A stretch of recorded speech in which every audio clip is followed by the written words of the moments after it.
How to invest like Warren Buffett. Okay, so Warren Buffett is unarguably one of the greatest investors of all time. He's been called the Oracle of Omaha, the Sage of Nebraska, and from a young age he knew he would be rich. That prophecy did come true, and today he's worth about $80 billion. At a young age, Warren would buy 6 packs of Coca-Cola for a quarter and sell each for a nickel.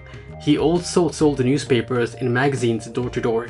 He collected and sold golf balls, and in fact, he even got other kids from his neighborhood to collect and sell golf balls as well.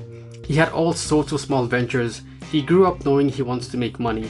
He said he loved doing business, and armed with about $114 in which he had saved in 1942, he bought his first stock called Cities and Services. He said he went all in and made a good return. And I think it's safe to say the kid had a bright future. And together with his partner Charlie Munger, they have created one of the largest corporations in the world. So luckily for you and I, Warren has left clues as to how he became so successful. So in this video, I'm going to share 10 principles for investing that anyone can use to become rich. So whenever Warren goes hunting for companies and businesses to buy, he looks at the management team first, whether they're talented and competent, and if so, he buys shares in the business. One of his policies is not to buy 100% of a company or a business, but to own an uncontrolling but substantial portion of the business. After all, when you own hundreds of companies, who has time to run them all, right? Warren has invested in a vast amount of businesses over the years, ranging from lollipops to jet airplanes. Some of the businesses measured by earnings enjoy terrific economics, producing profits that run from 25% after tax to far more than 100%. Others generate good returns in the area of 12% to 20%. However, a few of the businesses he has invested in have very poor returns, a mistake he attributes to missteps he made in capital allocation and evaluation of the economic dynamics of the companies and the industries in which it operated in. On the other hand, these missteps he attributes to the poor returns are usually small blunders in the overall balance sheet. So keep your mistakes to a minimum and don't be shy about taking calculated risk. Never gamble with your money, but invest in a venture that has a good chance of succeeding. Focus on the future productivity of the assets you are considering investing in. If you don't feel comfortable making a rough estimate of the asset's future earnings, just forget it and move on. No one has the ability to evaluate every investment possibility, but omniscience isn't necessary. You only need to understand the actions you are undertaking. Warren Buffett says, you don't need to be an expert in order to achieve satisfactory investment returns. However, you must recognize your limitations and follow a course certain to work reasonably well. Keep things simple and don't swing for the fence. When promised quick profits, respond with a quick no. When investing, if you focus on the prospective price change of a contemplated purchase, you are speculating. There is nothing improper about this though, but you should be skeptical of people who claim that they can accurately predict the future price of a stock with no solid evidence to prove so. Half of all coin flippers will win their first toss, but none of those winners are assured of profits if they continue to play the game. The fact that a given asset has appreciated in the recent past is never a reason to buy it. Don't keep watch of your stocks daily. In Warren's annual report, he wrote, "With my 2 small investments, I thought only of what the properties would produce and cared not at all about their daily valuations. Games are won by players who focus on the playing field, not by those whose eyes are glued to the scoreboard. If you can enjoy Saturdays and Sundays without looking at the scoreboard, give it a try on the weekdays. Forming macro opinions or listening to the macro or market predictions of others is a waste of time. Indeed, it is dangerous because it may blur your vision of the facts that are truly important, such as the annual report of the business, future plans if they have any, the management team, are they competent or not, such things."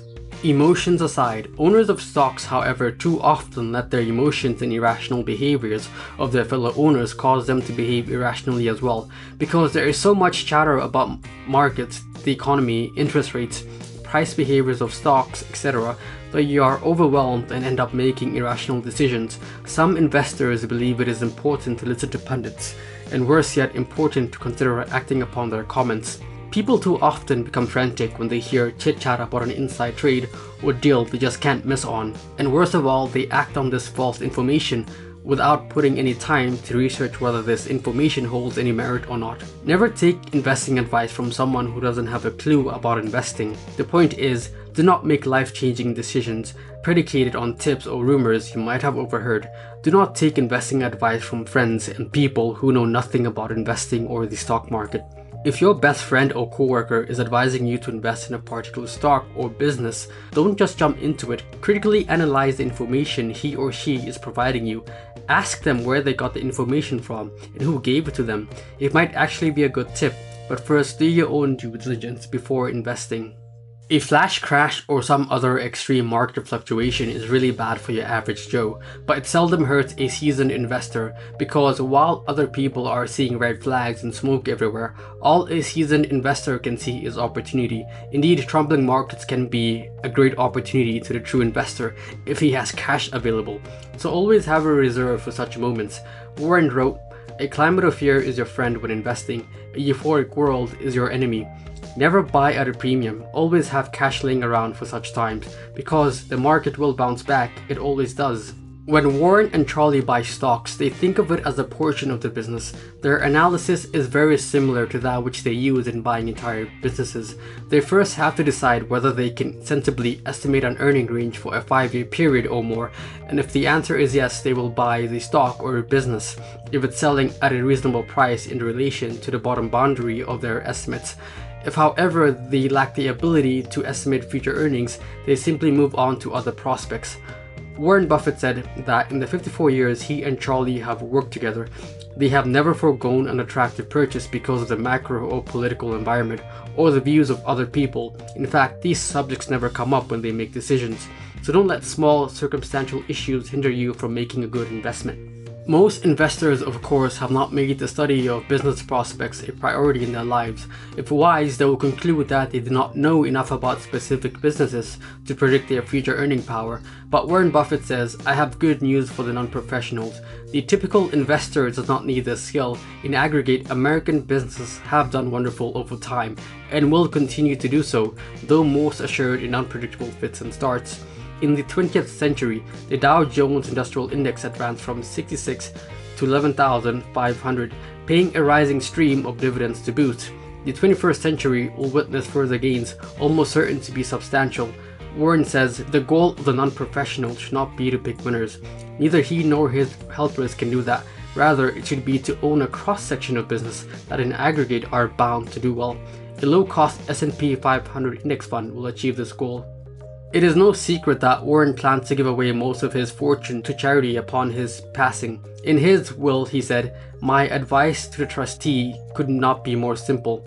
Put 10% of the cash in short-term government bonds and 90% in a very low-cost S&P 500 index fund. I suggest Vanguard," he said. "I believe the trust's long-term result from this policy will be superior to those attained by most investors, whether pension funds, institutions, or individuals who employ high-fee managers." So in conclusion, these are just 10 things that Warren Buffett and seasoned investors use to become rich, and by employing these habits, you'll be much better equipped to become wealthy yourself. Thank you for watching, guys, and I guess I'll see you on the next one. Cheers.